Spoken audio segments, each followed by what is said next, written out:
everyone, Tristan here. If you're new here, welcome to my channel, or welcome back if you're not new. So for today, I have a Q&A session with a transfer student for you guys. She's just really a phenomenal person all around, and also just really interesting and cool. I had to do it on Zoom because of course nobody is there in person. So please enjoy. Don't forget to like and subscribe if it helps you, and enjoy the video. So, just to start off, I was wondering, can you please just introduce yourself for us, just like your name, age, pronouns, really basic? Yeah, I'm Lauren Strongin. I'm 37, and I use she, her pronouns. Thank you so much. I'm so excited to have you. Thank you so much for doing this. I'm really excited to learn more about your story and what took you here. So to get into it, what school did you transfer from? Like, did you end up transferring from a different college, or can you tell me a little bit about that? Yeah, I was at City College in San Francisco, which is like a community college, last year. And I had taken some courses, which also transferred at another community college a couple of years ago as well.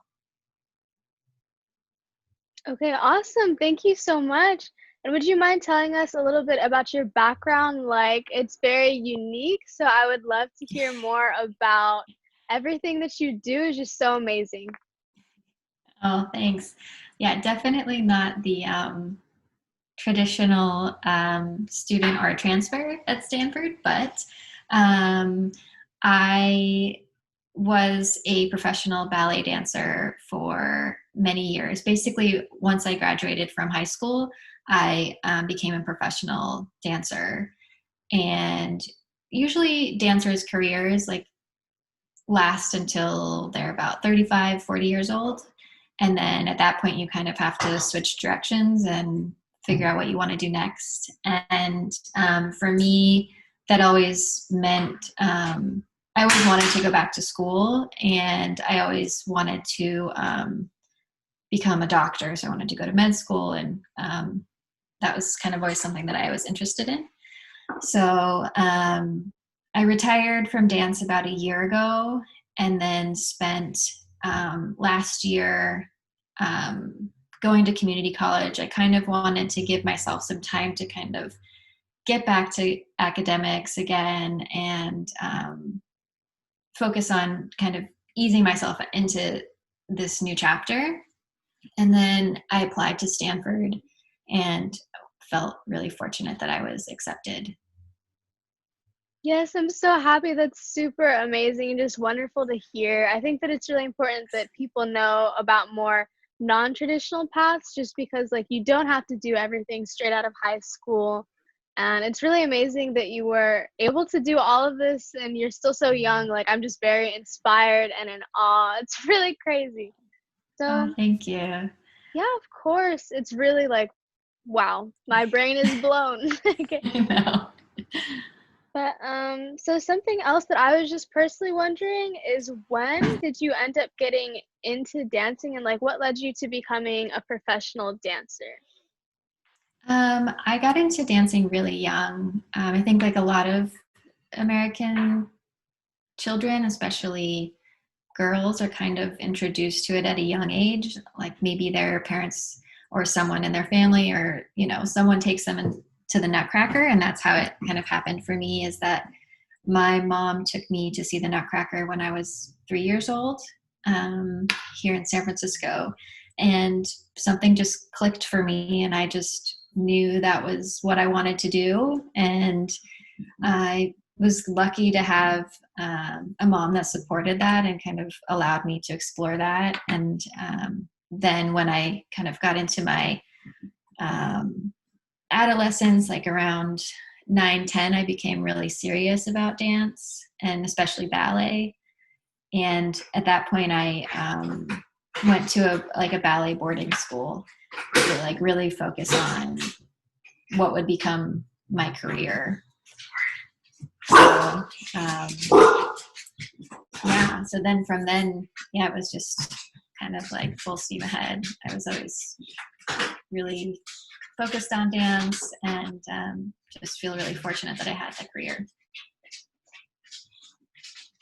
Some of the work you've done, I definitely looked you up before this because I was so interested. It's really amazing. You just seem like such a talented, beautiful dancer. And I have to ask, just because I did see some articles about it, what was it like dancing with your now husband and that experience? It was it was really interesting. I met my my husband when we were dancing we danced together in Houston Ballet before we moved to San Francisco.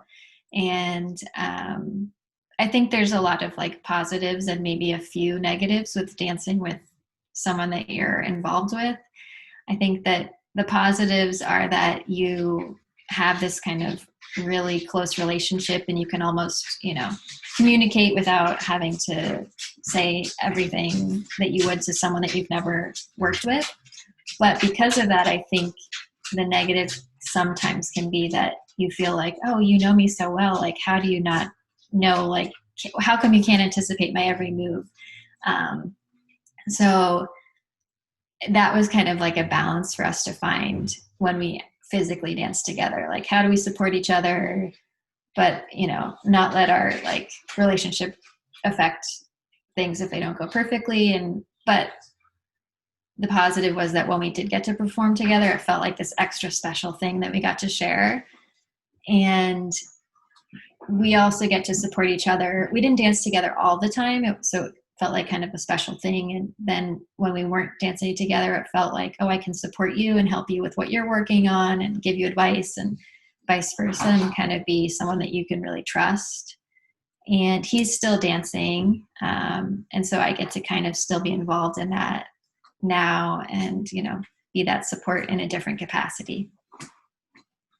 That is so amazing to hear. I bet that's just such a special experience, and it's really beautiful to hear about. Oh my gosh, so cool. So my other question would be, where did you end up applying to college as a transfer student, and why did you end up choosing Stanford? I applied to USF here in San Francisco, and Berkeley and Stanford were my 3 schools. I really wanted to stay in the Bay Area. And so I kind of just like crossed my fingers that something would work out. And I was really lucky that I was accepted to all 3 schools.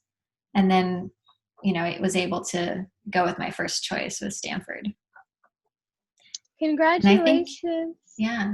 Oh, thanks. Of course. That's I think amazing. Sometimes people feel like, oh, I'm a transfer, like maybe it's going to be harder to get into, universities. But I think there's, sometimes a really special quality that transfers have, that they have maybe in, non-traditional path, and they have a different background and different things to add that I think can be really valuable. Yes, for sure. Thank you so much for sharing that, and congratulations on getting into all of those schools. It's really exciting. Oh my gosh. So Thanks. On that note, did you end up applying to Stanford early action or regular decision? For transfers, you basically have one time period that they allow you. So it's in March, I think. So I applied, as soon as I was able to at that point. Okay, thank you so much for sharing that. And if you don't mind, it's totally okay, 100% cool if not, but could you share some of your stats, like your test scores or your GPA? Yeah, I had a 4.0 GPA. I actually didn't take any, I didn't take the SAT or ACT. I was worried that, because I'd been out of high school for so long, that maybe a lot of the material wasn't going to be as fresh for me. And I was kind of worried, like, what, maybe that will negatively affect me in my application. And I know it's a risk, because if you don't have those test scores, then that will always be blank on your application. But I think that my other areas of strength kind of balanced that out for me. That's crazy. I definitely felt the exact same thing. I did end up taking the SAT, but my score was like way below the threshold for Stanford. So I always try and tell people whenever I can, like, your Yeah, test scores aren't the only things that matter. Yeah, it's really nice to for hear that. sure. Yes, Yeah. I think a lot of Yeah. people need to have that advice, know, like, I feel like so much weight sometimes is put onto test scores from like your colleges or high schools, but it's really not that serious. Like, if you have other things to offer, it's for sure gonna work out the way that it I should.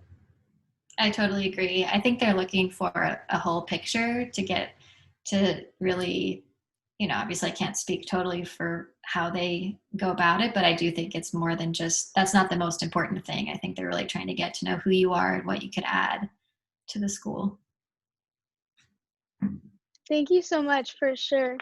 And were there any particular things that you remember about applying as a transfer student that were hard, or some things that you had like some anxiety around? And do you have any words of advice for people who are going to go through that process?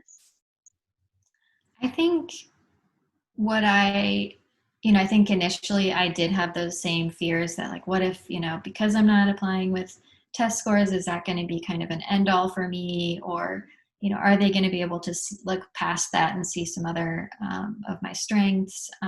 I did, feel like, oh, I have a unique background. And at Stanford, I'm sure a lot of universities, you can add an artist portfolio. So it kind of can boost your application and kind of show another side of you that maybe your test scores don't show.